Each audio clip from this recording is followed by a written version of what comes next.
وهكذا سبحان الله العظيم، يعني الذي يموت له محبوب أو يعالج الموت، وهذا المحب يرى محبوبه الآن قد دنا فراقه، الفراق الذي لا لقاء بعده إلا أن يشاء الله في الدار الآخرة، يود لو يصنع به ما لا يصنع بأحد.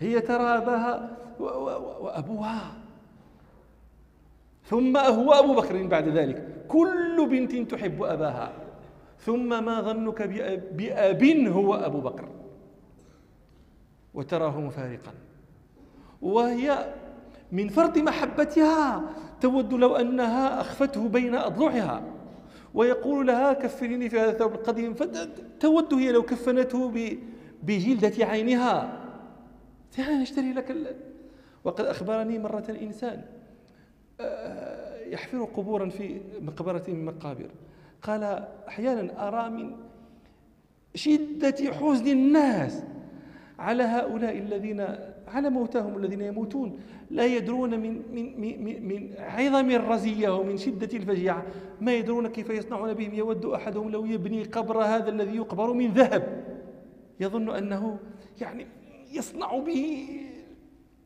طبعا هذا كله لا ينفع. إنما ينتفع الإنسان بما قدمت يداه، إنما ينفعه عمله الذي يبقى معه ويرجع كل شيء عنه، وما ينفعه الثوب الجديد ولا القبر الذهب. نسأل الله أن يختم لنا بالخير. نعم، فإذا تقول هي وما هذا يعني ما يصلح. فقالت عائشة: وما هذا؟ فقال أبو بكر: الحي أحوج إلى الجديد من الميت. نعم، يعني ماذا أصنع أنا بثوب جديد يشترى لي بأثمان؟ ماذا أصنع به؟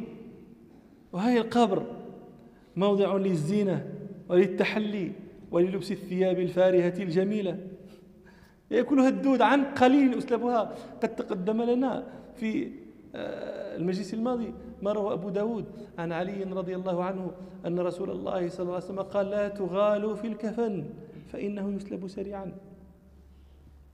وتقدم لنا ما رواه مسلم عن صلة بن زفر قال: أرسلني حذيفة بن اليمان ورجلا آخر اشتري له كفنا، قال: فاشتريت له حلة حمراء جيدة ب300 درهم.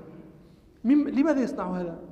لمحبته في حذيفة، ولو هو ثوب يعني عن قليل ستطرح التراب عليه، ولكن يشتري له حلة حمراء جيدة كأنه ذاهب إلى عرس.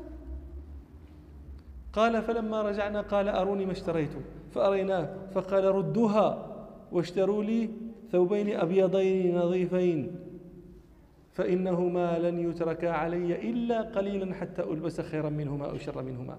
ولذلك يقول لها رضي الله عنه: إن الحي أولى بالجديد من الميت، الجديد أولى أحق أحوج إليه، أما الميت فسرعان ما يسلبه.